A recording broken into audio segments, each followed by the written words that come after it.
everyone, today we'll be taking a look at the Overwatch Figma Soldier 76. This is Figma number 475 and was recently released just in time for the Overwatch 5-year anniversary and was briefly available on the Good Smile website. I actually got it on sale since it was part of their 20% off Overwatch figure sale. I recently got back into Overwatch and I'm glad that Figma has continued to make figures since Hasbro decided to kill their Overwatch Ultimates line, which I actually thought was a really good line of figures, but it seems they would rather focus on their Power Rangers and G.I. Joe lines instead, both of which I don't really care for.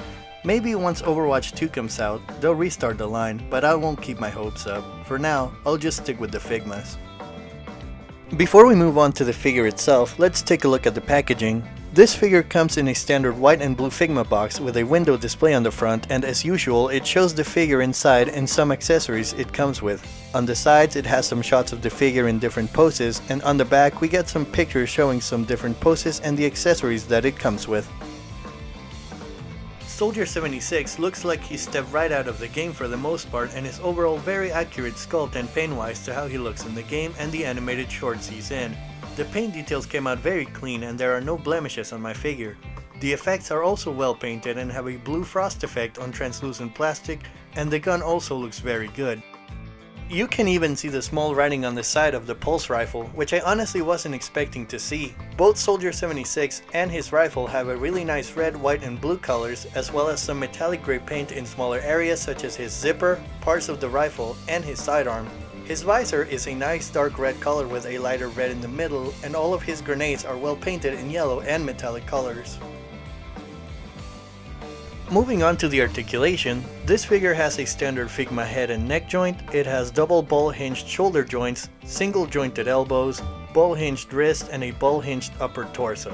The lower torso is a separate piece and has a ball joint. It has a standard Figma leg joints, single jointed knees, ankle rocker, and ankle pivot. His front pouch pockets on his jacket are also articulated. With all the articulation this figure has, you can pretty much replicate almost any pose you see him doing in the game. To illustrate this, I even tried to recreate his golfing victory pose with the golf club that came with the Figma Homura Akemi.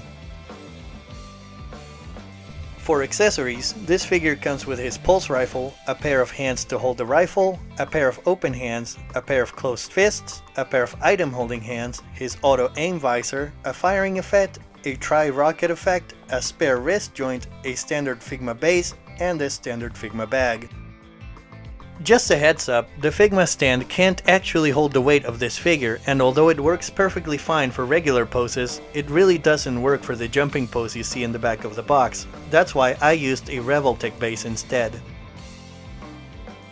This is just a little bonus, but if you own the Soldier 76 Nendoroid, you can use the biotic field that figure comes with for this Figma, and it actually works pretty well in my opinion. This figure stands at about 5.5 inches tall, and for a size comparison, here it is next to a standard Marvel Legends. Here it is next to a Figuarts. Here it is next to a Star Wars Black Series. Here it is next to a Figma. Here it is next to the Figma Genji. Here it is next to the Figma Diva. Here it is in comparison to the Hasbro version. And here it is next to the Hasbro Overwatch Ultimates Reinhardt.